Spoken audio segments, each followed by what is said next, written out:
চলো রতন, এখানে আর এক মুহূর্তও থাকা সম্ভব নয়। আমি সিদ্ধান্ত নিয়েছি। কিন্তু নীলিমা, এই বাড়ি তোমার, তুমি এখানে বড় হয়েছো, এই পরিবেশ তোমার জীবন। আর নয় রতন, আমি অনেক সহ্য করেছি। আমার মনের কথা কেউ বোঝেনি। বারবার বলেছি আমি তোমাকে ভালোবাসি, তবুও সবাই আমার ভালোবাসাকে অসম্মান করেছে। নীলিমা, তুমি কোথায় যাচ্ছ? রতন তোমার যোগ্য নয়, রতনকে আমাদের সাথে মানায় না। কেন যোগ্য নয়? ভালোবাসার যোগ্যতা কি টাকা আর সম্পদ দিয়ে মাপা হয়? রতন একজন সৎ আর কঠোর পরিশ্রমী মানুষ। আমি তাকে ভালোবাসি। তুমি আমার জন্য এত কিছু করবে আমি ভাবিনি, কিন্তু তোমার পরিবার, তোমার নিজের বাবা। আমার পরিবার মানে কেবল সম্পর্ক নয় রতন, ভালোবাসা, সম্মান, এইগুলো যদি না থাকে তবে সেই সম্পর্ক অর্থহীন। নীলিমা, তুমি আমার কথা শোনো, আমি তোমার বাবা, তোমাকে অনেক ভালোবাসি। তুমি যদি আমার ভালোবাসাকে বুঝতে, তবে আমাকে এমন সিদ্ধান্ত নিতে হতো না বাবা। আমি জানি নীলিমা, তুমি দুঃখ পেয়েছো, কিন্তু তাও তোমাকে বলছি একবার ভাবো। আমি ভেবেছি বাবা, অনেক ভেবেছি, এবং আমি এটাও জানি রতনের সাথে আমি সুখী হব। তাই আমাকে আর আটকাতে চেষ্টা করো না।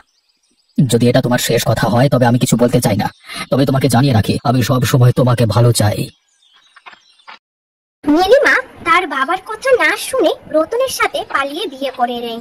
বিয়ে করে রাতের সময় বলে, রতন, আমি জানি তুমি অনেক চেষ্টা করছো, কিন্তু সত্যি বলতে কি সংসার চালানো এইভাবে সম্ভব নয়। প্রতিদিনের খরচ মেটানোই মুশকিল হয়ে দাঁড়িয়েছে এখন। নীলিমা, আমি দিন রাত কাজ করছি, তবে কাজ করে যা টাকা আসে তা দিয়ে সব সময় হিসেব মেলাতে পারি না। বিশ্বাস করো, আমি নিজেও খুব কষ্ট পাচ্ছি। আমি জানি রতন, কিন্তু শুধু চেষ্টাতেই তো সব হয় না। তুমি যখন আমাকে বিয়ে করেছিলে তখন বলেছিলে আমরা একসাথে সবকিছু সামলে নেব, কিন্তু এখন আমার মনে হচ্ছে আমাদের এই পথটা না খুব কঠিন। আমি তোমাকে মিথ্যে বলিনি নীলিমা, আমি সত্যি বিশ্বাস করতাম আমরা সব ঠিক করে নিতে পারবো, কিন্তু একের পর এক খরচ বাড়ছে, আয় বাড়ছে না। তাছাড়া পাড়ার লোকজনের কথাবার্তা, তোমার পরিবার, সব মিলিয়ে চাপটা দিন দিন বেরিয়ে চলেছে। পাড়ার লোকজন ওরা কি তোমার পাশে এসে তোমার সাহায্য করছে? শুধু কথা শোনাচ্ছে। আর আমার পরিবার, তারা তো আমাদের কথা শুনতেই চায় না। এই পরিস্থিতিতে তাদের দোষারোপের কোনো মানেই হয় না। আমি চেষ্টা করছি নীলিমা, তুমি তো জানো কাজের জন্য কত ঘুরতে হচ্ছে, কখনো ঠিকমতো খেতেও পারি না। আমি তোমার কষ্ট বুঝি রতন, কিন্তু কখনো কখনো মনে হয় আমরা সত্যি কি ঠিক কাজটা করেছি। আমি আমার পরিবারকে যখন ছেড়ে এসেছিলাম ভেবেছিলাম ভালোবাসাই সবকিছু ঠিক করে দেবে, কিন্তু এখন মনে হচ্ছে আমাদের সিদ্ধান্তই ভুল ছিল গো।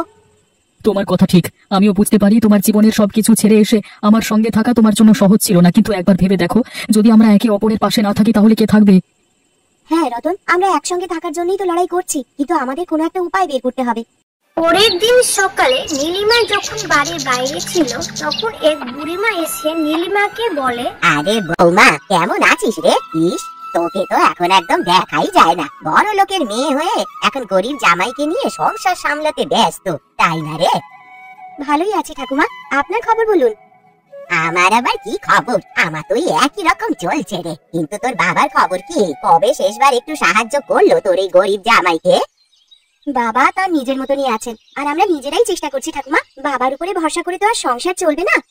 বাহ, বড় লোকের মেয়ে হয়ে এখন গরিবের সান্ত্বনা নিয়ে চলছিস রে। তোর বাবা তো রাজা, আর তো উচিত ছিল তোর জামাইয়ের জন্য কিছু করা। তা না করে সব বোঝা তোরই ওপরে ফেলে দিল। ঠাকুমা, বাবা কি করবেন সেটা ওনার বিষয়। আমি আমার নিজের সংসার নিজের মতন করে চালাচ্ছি। বাবার অর্থ বা সাহায্য চাওয়া আমি ঠিক বলে মনে করি না। ও মা, কি কথাই বলিস রে মেয়ে। তোর বাবা যদি একটু হাত বাড়ায় তোর জামাইয়ের কপাল তো খুলে যায় রে। আরে তুই তো বড় বাড়ির মেয়ে, তোর মতন মেয়ে এইভাবে পড়ে থাকবে? ঠাকুমা, আমি গর্বিত আমার সিদ্ধান্ত নিয়ে। ছোট ঘরে থাকা নিয়ে আমার কোনো লজ্জা নেই। মানুষের সুখ টাকা দিয়ে মাপা যায় না, আর আমার সুখ আমার স্বামীর সঙ্গে।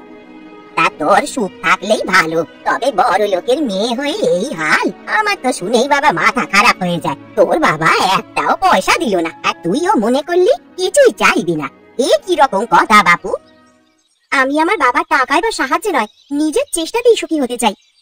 মনে রেখো বাচ্চা, সুখ বড় লোকের টাকাতেই আসে, আর গরিবের সংসার সুখের হয় না। সময়ই বলে দেবে ঠাকুমা, আপনি ভালো থাকুন।